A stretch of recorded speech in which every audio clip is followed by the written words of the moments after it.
মানুষ দেখুন দেখবেন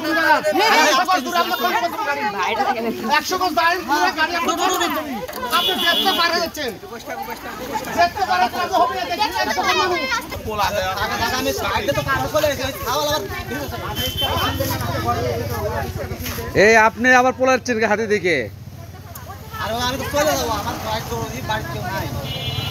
যান যান এই ডাক্তার কাছে যান চিকিৎসা করে দেন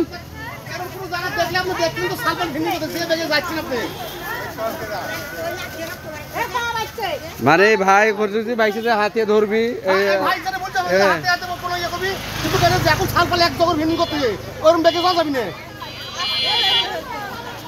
আসতে পারো তুমি আমি চাইবে করছি বাড়িতে আসতো ঝুলবেন আছে আর ওই মাথার সাথে